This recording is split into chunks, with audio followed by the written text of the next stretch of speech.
इस तरीके से पति की आग में पहुंच जाती है जंगल में। वहां पर देव ऋषि नारद जी मिल जाते हैं। देव ऋषि नारद ने जैसे ही देखा कि ये कौन बाग में घूम रहा है, पास में पहुंचे और जवाब दिया, बेटी तुम रात्रि के समय इस बियाबान जंगल में क्या करने आई हो? जवाब दिया, बाबा मैं मरने के लिए आया हूं। मतलब क्यों मरना चाहती हो? जवाब दिया, बाबा जी मरना तो मैं इसलिए चाहती हूँ,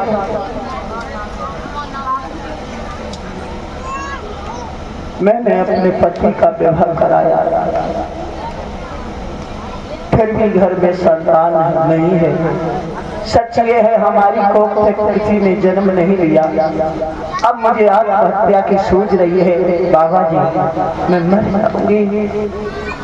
महात्मा जी कहने लगे, बेटी शायद तुम्हें नहीं मालूम है, आत्महत्या से बढ़कर के दुनिया में इससे बड़ा कोई पाप नहीं है। सच ये है तुमने क्या कहा कि संतान नहीं है? अरे पुत्र की चाहत में तुम मरने के लिए आए हो? हाँ बाबा जी। तो तुम मरो नहीं, मैं वचन देता हूं कि तुम्हारी कोख से एक ऐसा लड़का पैदा होगा। कैसा होगा? जवाब दिया, ऐसा लड़का पैदा होगा जब तक ये सूरज चांद रहेगा तब तक तुम्हारे बच्चे का नाम रहेगा। घर लौट जाओ। रानी कहने लगी, महाराज हमारी कोख से समझ क्या समझ गई?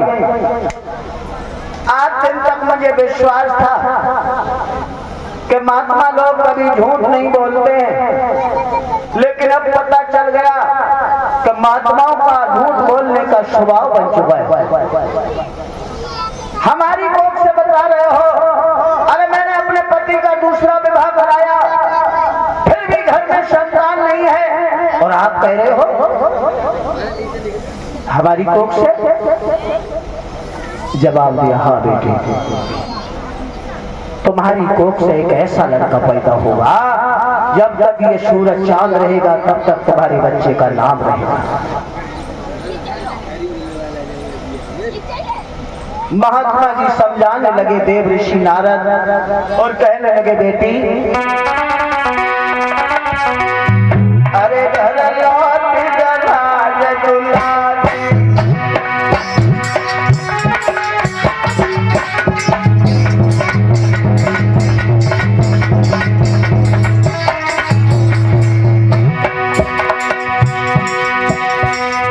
और ये 50 रुपए अवनीश यादव नंगला आशा से और बबलू यादव जी की तरफ से ये 50 मुद्राएं हमारे करीब आई हैं। भगवान सुख शांति प्रदान करें।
मैं आत्महत्या करूंगी। देव ऋषि नारद कहने लगे बेटी अगर बालक पैदा न हो, अरे ये कुआं कहीं नहीं चला जाएगा, इसी में आकर के गिर पड़ना। मैंने क्या कहा? उसी समय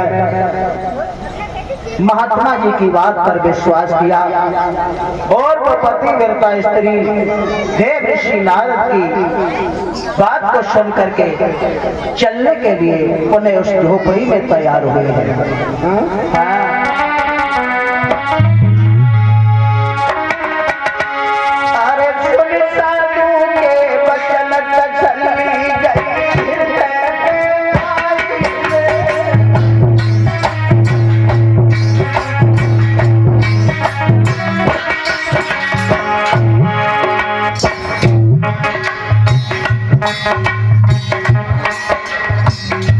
भगवान श्री राम महात्मा जी की बात पर विश्वास किया और विश्वास करने के बाद वो सुनीति मैया लौट करके झोपड़ी की तरफ बढ़ी है।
झोपड़ी में उस दिन का इंतजार करने लगे कि वो कौन सा दिन होगा जब एक नन्हा सा बालक हमारी गोद में आकर के खेलेगा। वो कौन सा दिन होगा जो देव ऋषि नारद का दिया हुआ वचन सच होगा। झोपड़ी में रह रहे हैं, इधर समय धीरे धीरे गुजरता चला गया। एक दिन ऐसा हुआ महाराज उत्तानपाद जो थे वो सिपाहियों को साथ लेकर के घोड़ा पर सवार होकर के शिकार खेलने के लिए गए। देखा है हिरन, और वो हिरन क्या, वो तो मारीच बन गया। कहीं तो दिखाई पड़ने लगता है, कहीं ओझल हो जाता है। तो उसका पीछा करते करते महाराज काफी दूर निकल गए। सिपाहियों ने देखा कि महाराज तो दिखाई भी नहीं दे रहे हैं, कहाँ ढूंढे, क्या करें। लौट करके छोटी रानी को आकर के बताया मैं अपने कार में असफल रहा, महाराज को तो मैंने बहुत ढूंढा मगर वो एक हिरन का पीछा करते करते बहुत आगे निकल गए। छोटी रानी कहने लगी तो तुम इतनी जल्दी क्यों घबरा गए?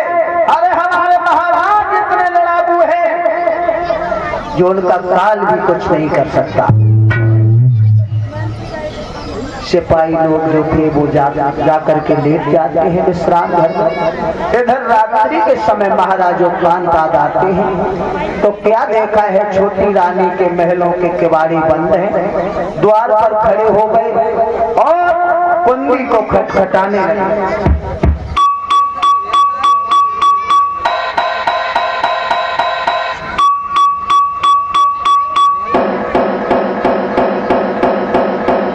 रानी, अरे किवाड़े खोलो, मैंने क्या कहा, खोलो ना, किवाड़े खोलो। अरे मैं काफी देर से खड़ा हुआ हूँ, खोलो ना। अब हो न कोई जगह तो हो तो किवाड़ी खोले, लेकिन भैया वो रानी,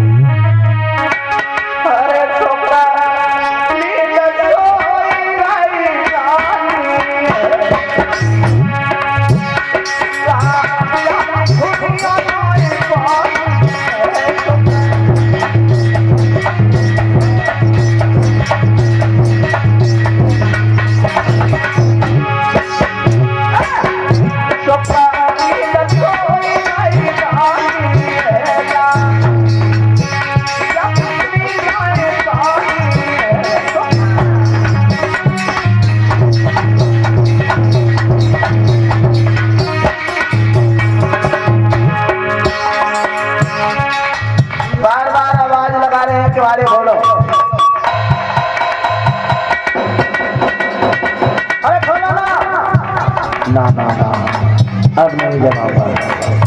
अच्छा हुआ ये सो गए, जब से शादी करके लाए उस दिन से मैंने बड़ी रानी की सूरत नहीं देखी है।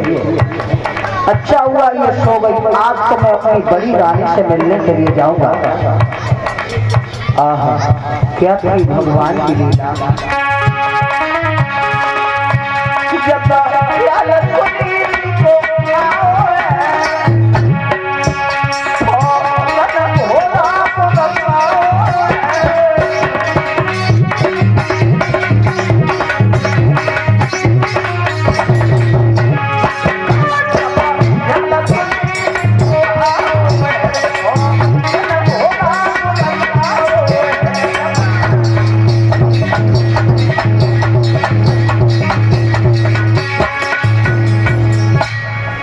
घोड़ा तुरंत वहां से वापस किया, जहां पर टूटी सी झोपड़ी में रह रही थी सुनीति, वहां पर चलने आगे बढ़ते हुए जा रहे हैं।